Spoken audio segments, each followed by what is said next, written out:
안녕하세요. 저는 서울에서 작은 찻집을 운영 중인 60대 여성입니다. 사연 시청자 여러분들, 너무 반갑습니다. 사실 저도 이곳에서 매일 사연을 듣는 열혈 애청자인데요. 여태껏 듣기만 하던 제가 오늘 이렇게 사연을 보내게 된 것이 감개무량하네요. 저도 사연을 듣다 보면 제 속이 탈 만큼 안타깝고 속상한 사연들도 많지만, 그래도 그분들 인생에 결국 행복이 찾아오는 것 같아 매번 다행이라 안심이 되기도 했거든요. 근데 벌써 60이 넘은 제 나이에 저는 살아가는 일은 왜 이리 매번 어렵기만 한지, 그동안 저는 사연을 보내더라도 속상하고 기구한 사정만 줄줄이 읊게 될까봐 차마 용기를 내지 못했었죠. 예전에는 왜 나한테만 이런 일들이 벌어지는지 하늘이 야속하다 싶은 생각도 많았습니다. 그렇다고 어떻게 하나요? 사는 게 다 그런갑다 생각하며 버티고 있어야 했죠. 그러면서도 다른 사연자들이 고생 끝에 빛을 보고 좋은 일들이 생기는 것을 보고 늘 부러워만 했었습니다.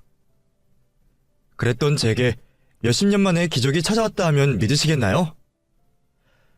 사실 당사자인 저 역시도 쉽게 믿을 수가 없었고 아직까지도 마치 꿈을 꾸는 듯한 기분입니다. 그래도 좋은 일이 있으면 우리 사연 가족 여러분들과 나눠야 하는 게 아니겠어요?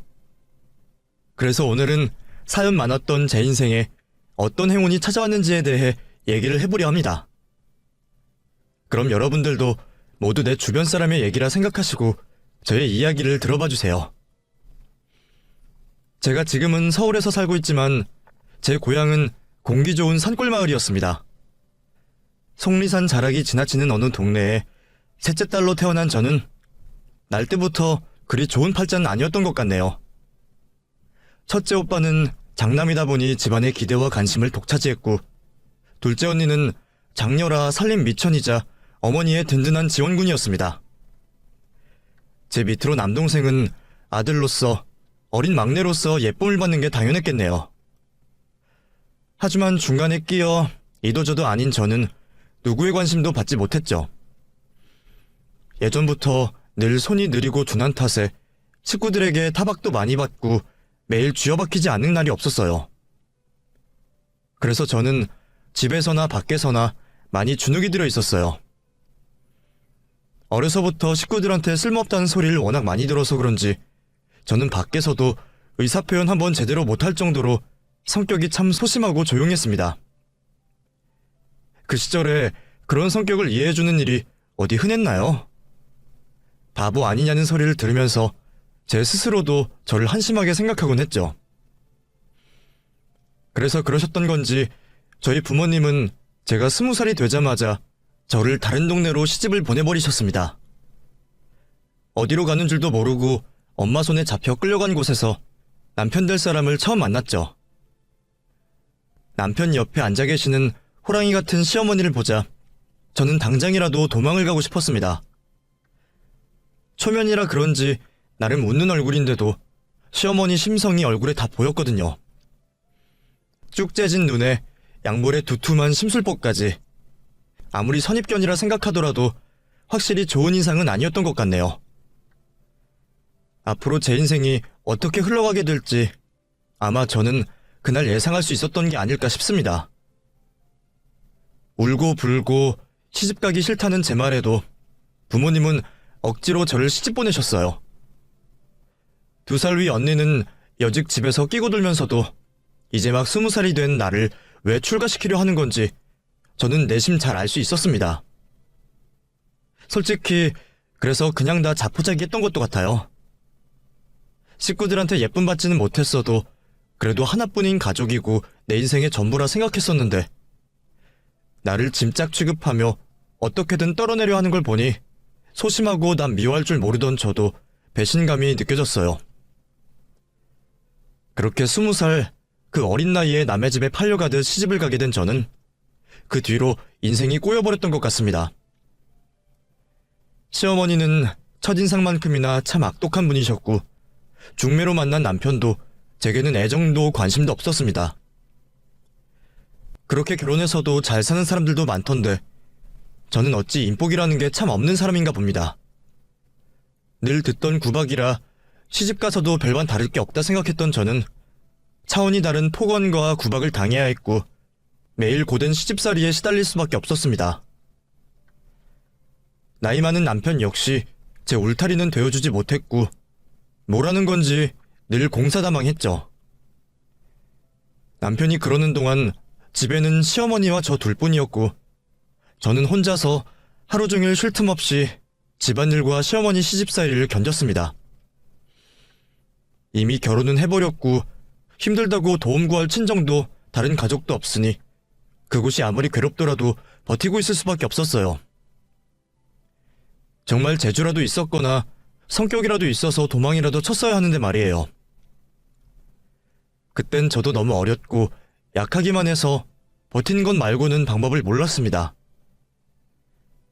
그렇게 매일 버티는 동안 저는 첫 아이를 가지게 되었어요. 시어머니는 3대 독자 집안에 시집왔으니 당연히 아들을 낳아야 한다며 몇 번이고 당부를 하셨고 저는 혹시나 딸을 낳으면 어쩌나 몇 달을 불안에 시달려야 했습니다. 천만다행으로 아들이 태어났고 떡두꺼비 같은 장손이라며 좋아하시는 시어머니와 남편을 보며 나도 이제 식구로 인정을 받으려나 기대를 품었죠. 하지만 그것도 저의 헛된 꿈일 뿐이었습니다. 아들도 생겼으니 이제는 나돌지 않고 집에 붙어있을 거라 생각했던 남편은 여전히 집을 등지고 살았고 제가 출산을 한 뒤에는 오히려 그게 더 심해졌어요.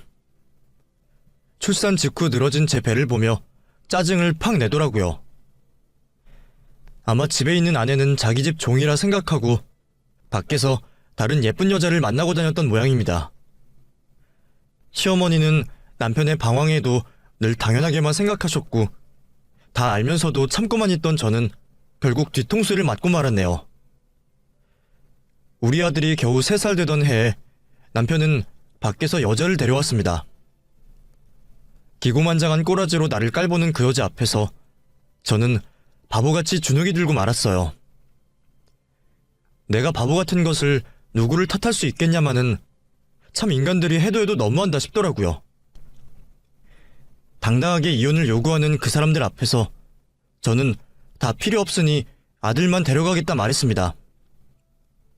그랬더니 시어머니는 저더러 남의 집 장손한테 손대지 말라며 그 길로 저를 쫓아내시더라고요. 내 속으로 10달 품고 내가 힘들어 낳은 내 새끼더러 남의 집 장손이랍니다. 그렇다고 제가 새끼 포기하고 어떻게 살겠어요? 매일 시댁 문 앞에 죽치고 앉아서 내 새끼 내놓으라 울부짖었습니다. 그랬더니 사람들까지 불러서 저를 쫓아내대요. 다시 찾아오면 평생 애 얼굴도 못 볼 생각하라는 말에 겁이 나서 저도 그 짓을 멈췄죠. 그렇게 쫓겨난 저는 떨어진 곳에 새빵을 얻어 지내며 아들 얼굴만이라도 한번 보려 사정했습니다. 동훈이 아빠, 제발 아이 얼굴만이라도 좀 보여주세요. 내 새끼 내가 못 만나는 게 말이나 돼요? 당신이 이렇게 하는 게 애한테도 안 좋을 거라는 생각은 안 해봤어? 집에 엄마가 있는데 밖에도 엄마가 있다 그러면 애가 혼란스럽지 않겠냐고. 내가 나만 좋자고 이러는 거야? 당신이 데려가서 애를 잘 키우긴 하겠어? 여유 있는 우리 집에서 마음 편히 키우는 게 당신한테도 애한테도 좋아. 그러니까 제발 포기하고 네 인생 찾아 살아. 찢어 죽여도 시원찮을 전 남편에게 제발 아들 얼굴만이라도 보여달라 사정하는 제 심정이 어떨지 이해가 되시나요? 그럼에도 불구하고 그 인간은 제게 아이를 보여주길 꺼렸습니다. 그렇다고 애미가 어떻게 내 자식을 잊고 살겠어요? 저는 끈질기게 요구를 했고 돈을 모아서 변호사를 구할 생각까지 했어요. 근데 그것도 참 쉽지 않더라고요. 법은 너무 멀리 있었고 한 푼 없이 쫓겨난 저는 당장 월세 낼 돈도 없었으니까요.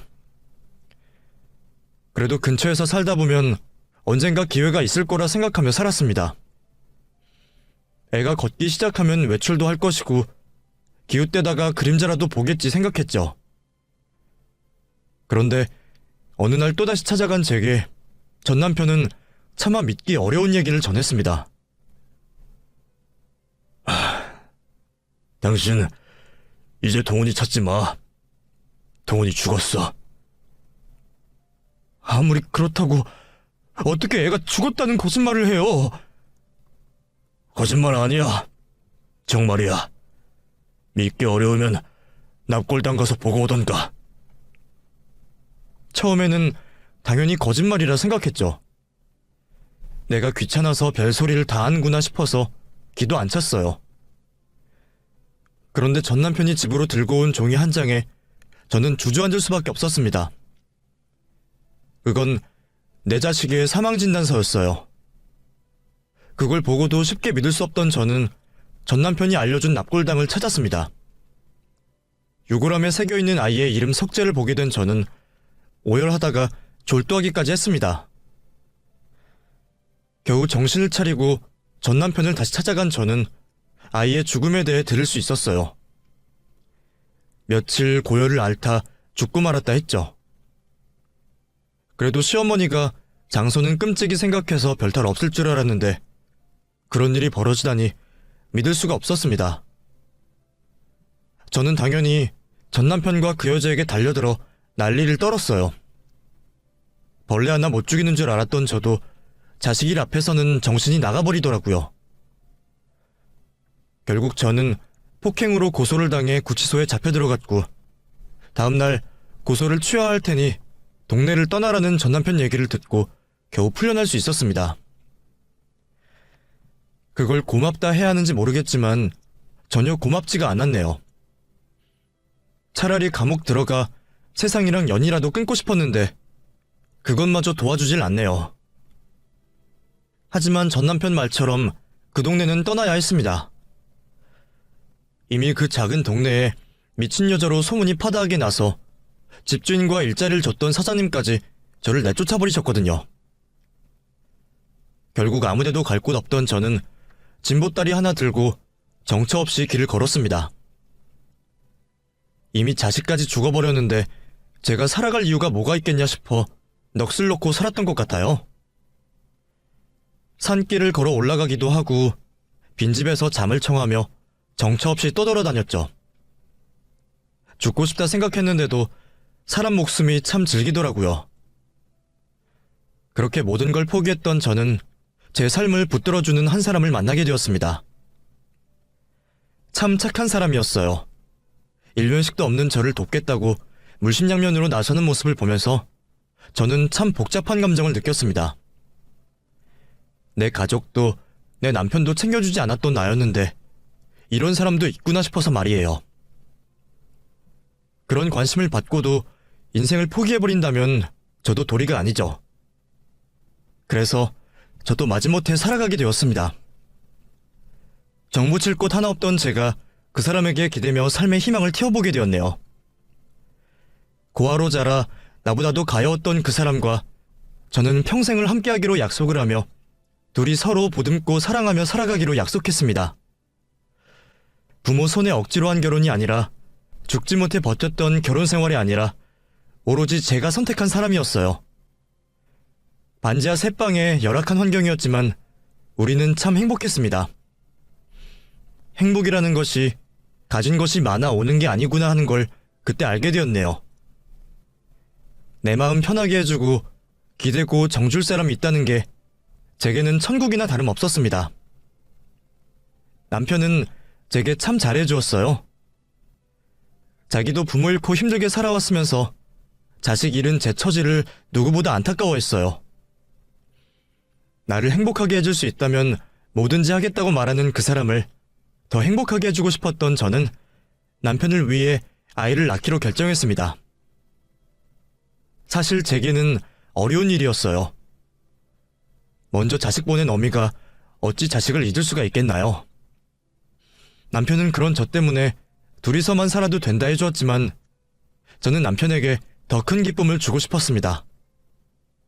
결국 저는 먼저 보낸 자식은 기억에 묻어두고 새 가정에 충실하기로 마음을 먹었고 사랑하는 남편과의 사이에서 2살 터울의 딸 하나, 아들 하나를 낳고 새 출발을 시작했습니다.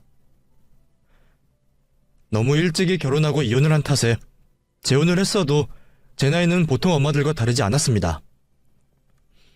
그래서 주변에서는 제가 재혼인 줄도 모르고 저도 별말 없이 살아갔죠. 물론 자식들 키우면서 내 손으로 못다 키운 동훈이 생각이 매일 났지만 지금 기르는 자식들 위해 애써 잊으려 노력했습니다. 그래도 어쩔 수 없이 보상 심리 같은 게 있더라고요. 동훈이한테 못해준 만큼 민정이 민철이한테 더 해주고 싶었고 그래서 더더욱 열심히 살아야만 했습니다. 밖에서 일하는 남편 출근을 보내놓고 저는 시장이나 식당에서 일을 했어요. 저나 남편은 배운 것 없고 가진 것 없었지만 그만큼 남들보다 더 열심히 살았습니다. 그렇게 해야 내 자식들에게 해줄 수 있는 게 하나라도 더 생기니까요. 그래서 없는 형편에 무리해서 서울 근교까지 이사도 갔고 애들 좋은 환경에서 키우려고 무척 애를 썼죠. 물론 그만큼 드는 돈은 많았지만 그건 우리가 좀 더 고생하면 될 일이었습니다. 사실 저는 내 몸 힘든 건 상관없이 참 열심히 살아왔습니다. 꾸준히 일하면서 모욕도 당하고 별소리 다 듣고 살았지만 제발 내 자식들만큼은 구김 없이 크기를 바라며 해달라는 것 있으면 최대한 해주려 그렇게 키웠어요. 애들이야 그런 부모 마음을 다 아는진 모르겠지만 부모 입장에서는 늘 못해줘서 아쉬움이 더 클 뿐이었죠. 열심히 벌어서 애들한테 드린다 하더라도 우리가 넉넉한 집안도 아니고 갖고 싶다는 걸 다 해주진 못했으니까요. 부족한 것 없이 해준다고 생각하는데도 철 따라 유행이 얼마나 빠른 건지 애들이 반 애들 다 하나씩 가지고 있다며 이거저거 해달라는 소리를 들을 때면 또 떼를 쓴다 화가 나기보다 그 돈 벌려면 부업이라도 더 구해야 하는 건가 걱정이 먼저 들었습니다. 엄마, 나 신발 사줘. 신발? 몇 달 전에 새신 샀잖아. 신발이 그새 달았어? 아니, 요즘 유행하는 거 있단 말이야. 그거 사줘. 그건 얼만데? 한 10만 원 안 할걸? 돈 주면 내가 알아서 살게. 돈만 줘. 10만 원? 아니 무슨 신발이 그렇게 비싸? 저번에 산 신발도 유행하는 거라며 비싸게 줬잖니. 그건 너무 늦게 사줬잖아. 유행이 벌써 지나갔단 말이야. 유행 지난 거 신고 다니면 애들이 얼마나 놀리는 줄 알아? 엄마 왕따 몰라? 요즘에는 그런 걸로 왕따 당한다고. 엄마는 자식이 그런 취급 당했으면 좋겠어? 그러니까 제발 하나만 사줘. 다른 집 부모들은 애들이 때를 쓰면 다 들어주는 건지 혼을 내는지 모르겠지만 저는 혼은 내질 못했어요. 물은 제 성격이 어디 자식들 앞이라고 달랐을까요? 그래서 그런지 저는 차마 애들한테 매 한 번 들질 못하겠더라고요. 어쩌면 부족한 부모라 늘 미안한 마음에 자식들을 따끔히 혼내지 못하고 나무라지 못했던 건가 하는 생각도 드네요. 그래도 애들 아빠가 엄할 땐 엄한 사람이라 제 대신 매도 들고 혼도 냈죠. 저도 애들이 혼나야 할 때는 매를 들진 않았어도 무릎 꿇고 손들게 시키고 반성문도 쓰여봤어요. 혼날 때야 애들도 잘못했다 하고 저도 그만하면 버릇없이 키우지는 않았다 싶었는데도 참 자식이라는 게 내 마음 같진 않은 것 같네요. 점점 머리가 자랄수록 애들을 대하는 게 버거워지고 애들은 제 품을 벗어나는 듯 보였습니다. 우리 형편에 벅찰 만큼 해주고도 늘 불평불만만 들었고 어쩔 때는 없는 살림에 왜 애를 낳았냐며 타박하는 소리도 들었네요. 공부 못하는 것도 다 부모 탓이고 친구 못 사귀고 애인 못 사귀는 것도 다 부모 탓이네요. 애들도 속상하고 짜증스러워서 하는 말이라는 걸 알면서도 듣는 제 가슴은 찢어지는 것 같았습니다. 그래도 제 눈에는 여전히 아이 같고 눈에 넣어도 아프지 않은 자식들이었습니다. 내가 다 받아줘도 되니까 내 앞에서는 평생 아이들처럼 어리광 부리고 엄마를 찾았으면 좋겠다 생각했어요. 엄마들은 다들 그런 마음 아닐까요?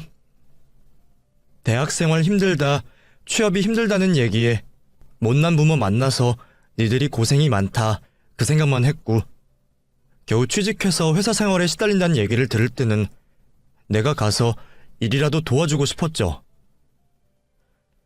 그렇게 사회생활도 하고 자기들 앞가림도 하게 된 자식들은 힘들 때면 여전히 부모를 찾았고 저는 제 힘이 닿는 한 열심히 돕고 싶었습니다. 내가 몇 살 때까지 기력이 있을진 모르겠지만 죽기 전까지는 자식들한테 손 벌리지 않고 내 힘으로 먹고 살 거라 생각했습니다. 근데 나이 먹어가는 건 참 서러운 일이었어요. 기력은 점점 떨어지고 일을 하다 보면 여기저기 아픈 곳이 많았죠. 늙어가는 게 어디 저뿐이었겠습니까? 내 남편 또한 함께 시들어가는 신세였으니 말이에요. 그런 걸 생각해서 제가 더 챙겼어야 하는 건데 제가 참 나쁜 아내였습니다.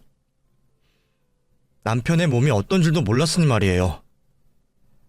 조만간 큰애 상견례 날짜를 잡자며 사위 될 사람이 얼마나 괜찮은지 두고 보겠다며 웃던 사람이었어요.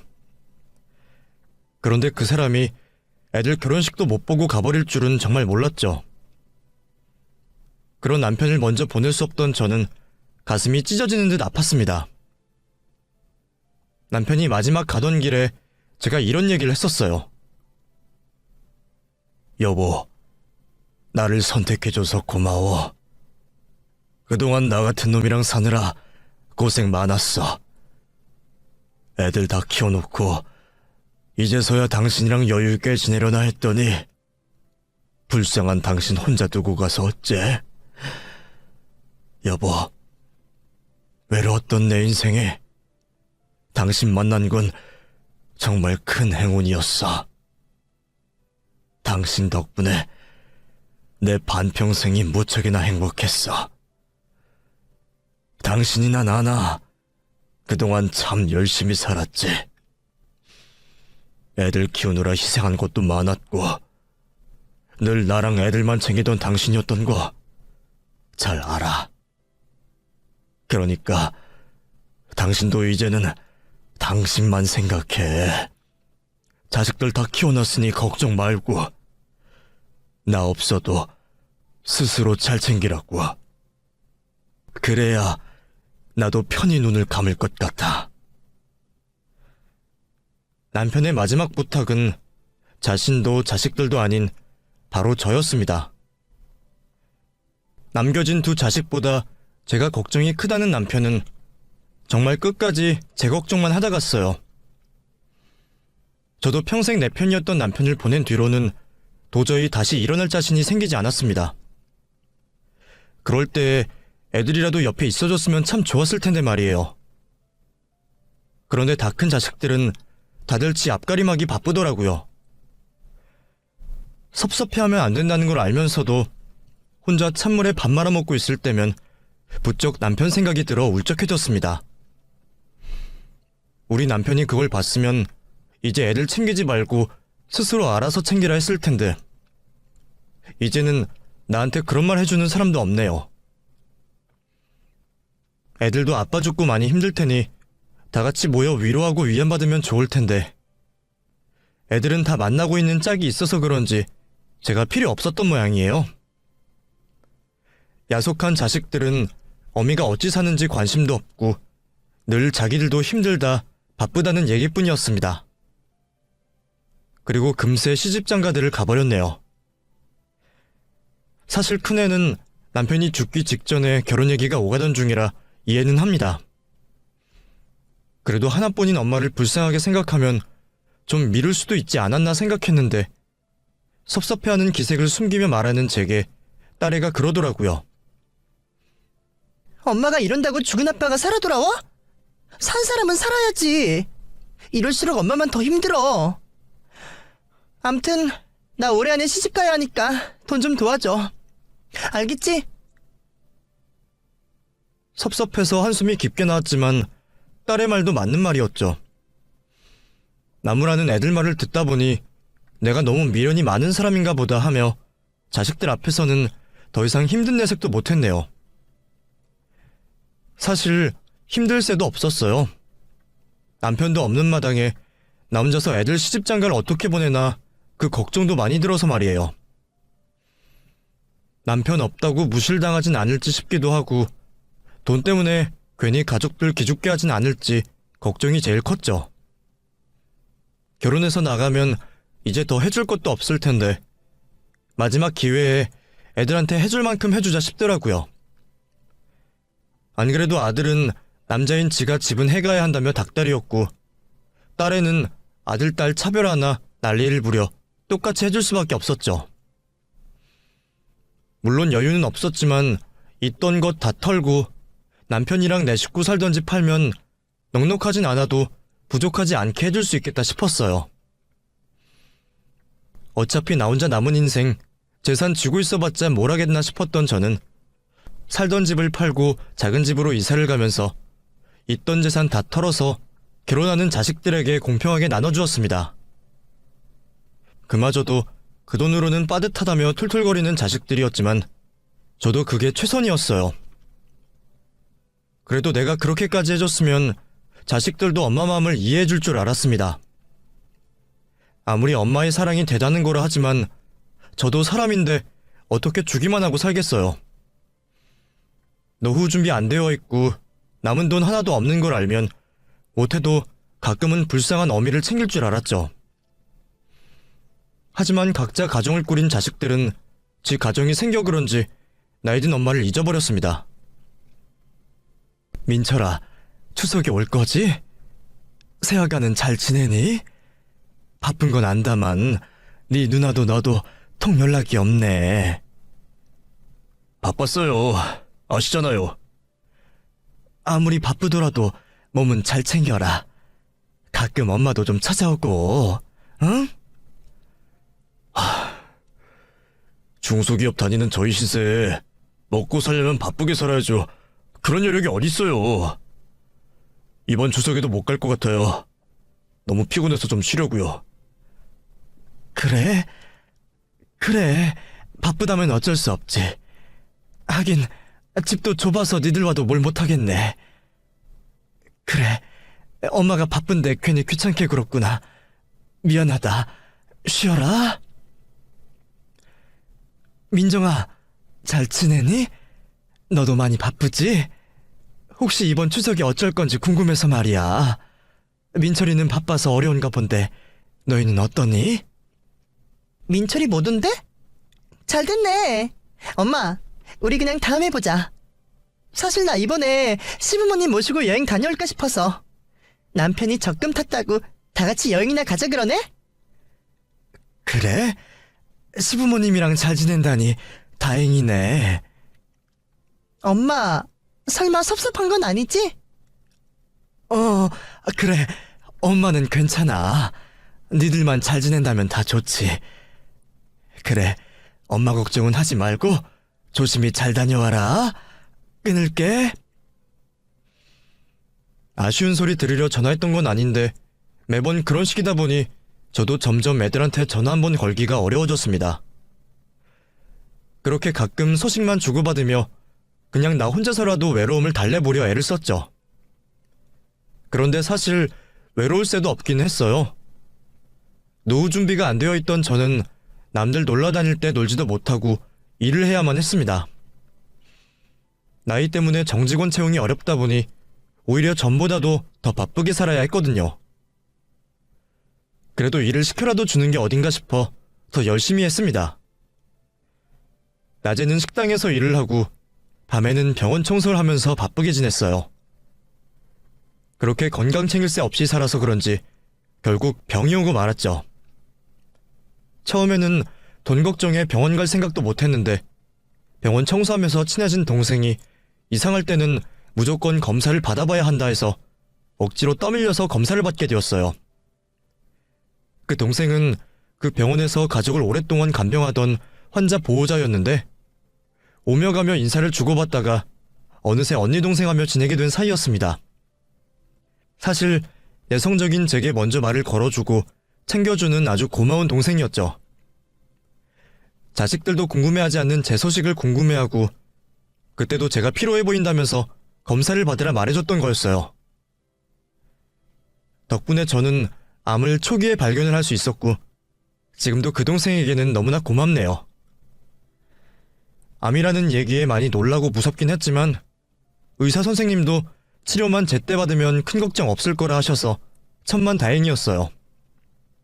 하지만 다행인 것과 달리 저는 돈이 가장 걱정이었습니다. 지금껏 애들한테 다 내주고 힘들게 지내다 보니 매달 나가는 보험비가 아까워서 보험을 해지해버렸거든요. 솔직히 나는 건강 빼면 시체다 싶어서 설마 아플 거라는 생각은 못했는데 결국 제 생각이 짧았네요. 수술비는 지원금이 나온다니 다행이었는데 수술비보다는 항암하고 입원 치료비가 걱정이었어요. 게다가 치료를 시작하면 일을 하지 못하게 되니 당장 생활비도 걱정이었네요. 혼자 돈을 어찌해야 할지 걱정하던 저는 결국 자식들에게 연락을 했습니다. 부담스럽기는 하겠지만 애들이 십시일반 한다면 그 정도는 도와주지 않을까 생각했거든요. 그런데 애들은 제 부탁을 단칼에 거절하더군요. 지들한테 다 내어준 저한테서 이제 더 나올 게 없다 싶어서 그런 건지 못 주겠다는 겁니다. 민정아, 엄마 암이래. 그래도 다행히 치료받으면 나을 수 있대. 근데 너도 알다시피 엄마 보험도 해지하고 당장 돈이 없잖니. 그래서 말인데 니들이 엄마 좀 도와주면 안 될까? 엄마, 우리도 힘들어. 그리고 왜 딸한테 그래? 민철이가 우리 집 장남이잖아. 민철이한테 얘기해봐. 당연히 아들에게도 부탁을 했지만 지 누나랑 별반 다르지 않더군요. 누나는 뭐하고 나한테 그래? 엄마, 우리 힘든 거 뻔히 알잖아. 근데 엄마가 정말 돈이 한 푼도 없어서 그래. 니들 다 주고 남은 게 없잖니. 엄마, 설마 결혼할 때 그거 좀 도와준 걸로 생색 내려고 그러는 거야? 그 돈이 뭐? 우리 결국 대출 껴서 집어넣었어. 그거 죽을 때까지 갚아야 해. 그런데 이런 와중에 엄마를 어떻게 도와줘? 엄마 너무한 거 아니야? 우리한테 별로 해준 것도 없으면서 이제 와서 도와달라 그래? 우리라고 돈이 없다고. 나중에 물려받을 유산도 없는데 우리라고 별 수 있어? 제발 이러지 말자. 앞으로 이런 전화는 하지 말았으면 좋겠어. 아무튼 치료는 잘 받아. 괜히 전화를 했다 싶었습니다. 얘들이 내가 힘들어 낳은 내 자식들이 맞는 건지 그래도 해줄 만큼 해줬다 생각했는데 이런 대접을 받게 되네요. 그제서야 남편이 제게 했던 그 말이 떠오르더라고요. 나도 모른 척하고 나나 챙길 것을 탈탈 털어 해줬더니 자식들에게 버림이나 받게 되었네요. 자식들에게 팽당한 저는 속이 너무나 상해서 딱 죽고 싶은 심정이었습니다. 이런 꼴을 볼 줄 알았더라면 남편 죽었을 때 따라갔어야 했다 싶네요. 결국 저는 될 대로 되라는 심정으로 치료를 포기하기로 했습니다. 어차피 돈도 없고 살 이유도 없는데 치료받아서 뭐하나 싶었죠. 그런데 그런 제 사정을 아는 건지 저더러 검사받으러 했던 그 동생이 저한테 먼저 묻는 겁니다. 언니, 치료는 언제 시작해? 자식들이 도와주겠대? 나 그냥 포기하려고. 내가 인생 살아서 뭐하나 부질없다. 그게 무슨 말이야? 치료만 받으면 살 수 있다는데 왜 그래? 내 사정을 물어주는 유일한 사람 앞이라 그런지 저도 모르게 그 동생에게 하소연을 시작하게 되었네요. 그렇게 저는 그 동생에게 지나온 제 인생 얘기를 늘어놓았습니다. 자식들에게 다 해주고도 남보다 못한 취급받은 제 신세와 남편 만나기 전에 결혼 잘못해서 별꼴 다 보고 자식까지 잃은 기구한 사연까지 다 얘기했죠. 사실 그동안 살면서도 평생 남들에게 해보지 못한 말이었는데 어떻게 그 동생 앞에서는 술술 나왔는지 모르겠어요. 눈물을 훔쳐가며 제 얘기를 듣는 그 동생에게 혼자 간직했던 일찍 떠나보낸 제 아들 사진을 보여주었습니다. 그런데 그걸 본 그 동생이 갑자기 모르는 얘기를 하는 거예요. 어머, 언니가 춘원이 엄마였어? 그게 무슨 말이야? 춘원이라니. 우리 아들 이름은 동훈이야. 언니, 나 이 사진 주인공 알아? 아니, 이런 옛날 사진이 어디 흔해? 그러고 보니 두 사람 닮은 것도 같고 분명 이름은 다르지만 내가 아는 그 사람이 맞는 것 같아. 준원이라는 사람이 누구인지 모르겠지만 그 동생은 확신을 가지며 저를 그 사람에게 데려갔습니다. 동생 손에 끌려간 곳에 앉아있던 한 청년은 내 아들이 살아있다면 꼭 그렇게 자랐을 것처럼 생겨 있었고, 저는 머리로는 아니라고 생각하면서도 저도 모르게 기적을 기대하고 있었더라고요. 그런데 그 준원이라는 청년이 제게 자신의 사연을 들려준 순간 저는 그 자리에 앉아 오열할 수밖에 없었습니다. 어머니, 저 동훈이에요. 준원이라던 그 사람은 원래 이름이 동훈이었어요. 준원이라는 그 이름은 자기가 성인이 되어 개명한 이름이었더군요. 우리 아들과 똑같은 생년월일과 전남편의 이름 석자까지 분명 제 아들이 맞아 보였습니다. 하지만 죽은 걸 제 눈으로 봤던 탓에 쉽게 받아들이기 어려웠죠. 그런데 기가 막힌 것이 알고 보니 그게 다 전남편의 계략이었던 모양이에요. 제가 동훈이가 죽었다고 생각한 것처럼 동훈이는 제가 죽은 줄만 알고 살았답니다. 아버지는 어머니가 일찍 돌아가시고 재혼을 하셨다고 하셨어요. 그래서 저는 어려서부터 새어머니와 동생의 눈치를 보며 살아야 했죠. 물론 할머니와 아버지가 살아계실 때까지는 괴롭힘도 없었고 별 문제 없었지만 그 뒤로는 정말 힘들었어요. 동훈이는 담담한 표정으로 자신의 고생담을 얘기했습니다.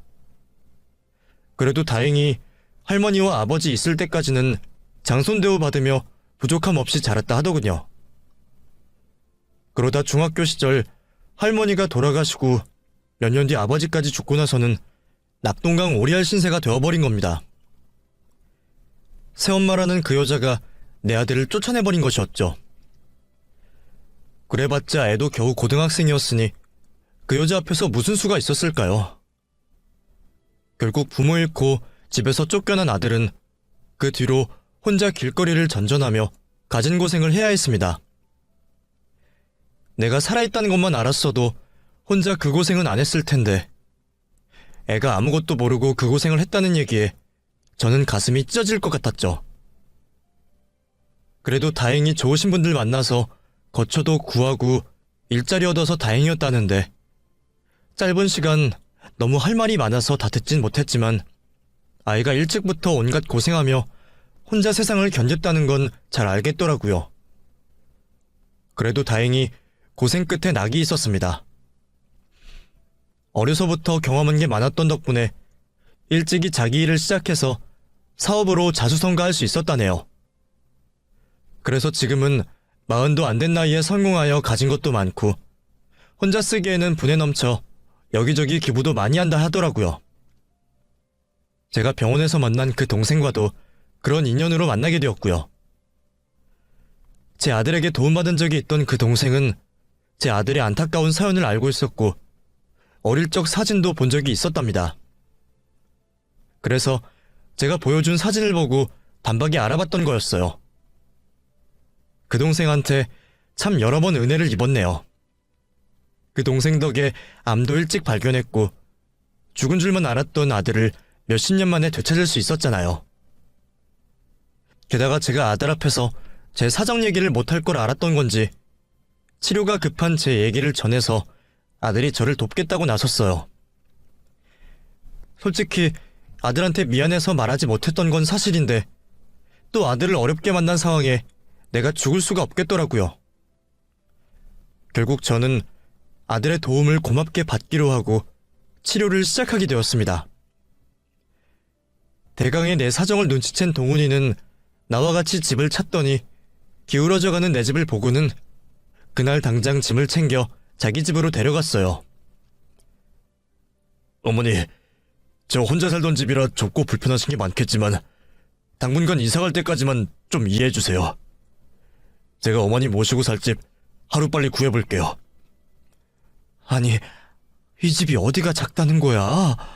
내 평생 이렇게 좋은 집에 살아본 적이 없는걸. 내가 너한테 해준 것 하나 없는데 이런 호사를 누려도 되는 건지 모르겠다. 미안하다, 동훈아. 미안해. 어머니, 또 우세요? 이제 울지 마세요. 저를 낳아주신 것만으로 감사한 건데 어떻게 해준 게 없다고 미안해하세요. 오히려 저야말로 어머니를 더 일찍 찾지 못해 죄송하네요. 제가 여태 못했던 만큼 다 해드릴 테니까 앞으로는 아무 걱정하지 마세요.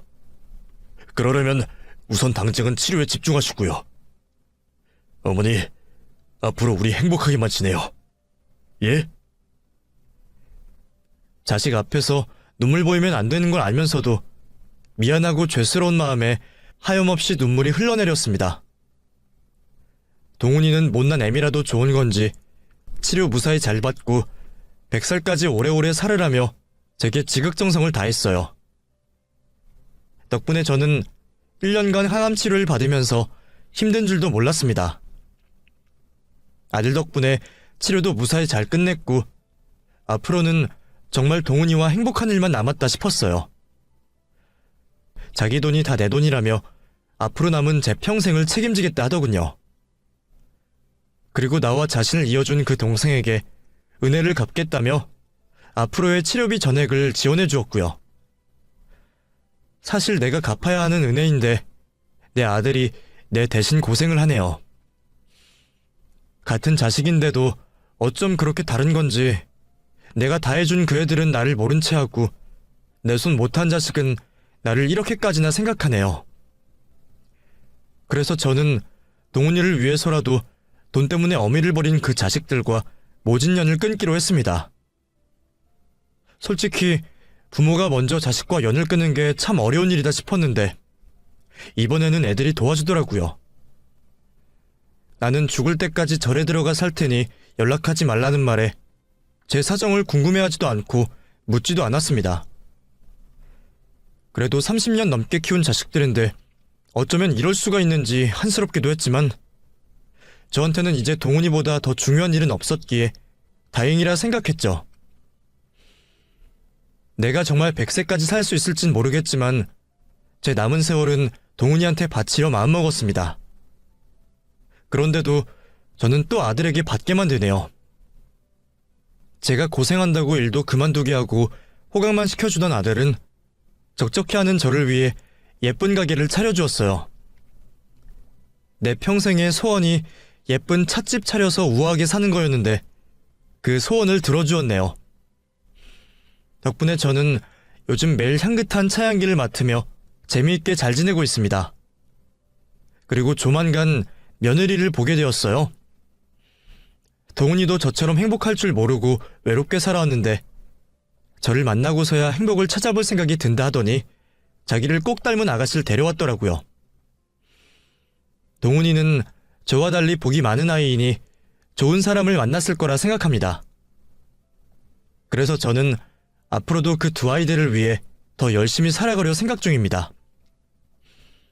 한 가지 다행인 것을 말씀드리면 신기하게도 인연 끄는 그 자식들 걱정이 그리 들지 않네요. 처음엔 내가 모질게 못하면 어쩌나 걱정이었는데 스스로도 다행이다 싶습니다. 혹시나 동훈이한테 불똥 튈 일은 만들지 않아야 하니 더 조심하려 하고요. 여기까지가 길고 긴 제 60인생이었습니다. 어쩌면 참 바보같이 살았다 생각하시겠죠. 저도 제가 답답하지만 그래도 고생 끝에 낙이 와서 얼마나 다행인가 싶습니다. 복이 많은 우리 아들 덕분에 제가 이런 호사를 누리게 되었네요. 그럼 여러분도 제 남은 인생이 평안하기를 바라주세요. 감사합니다.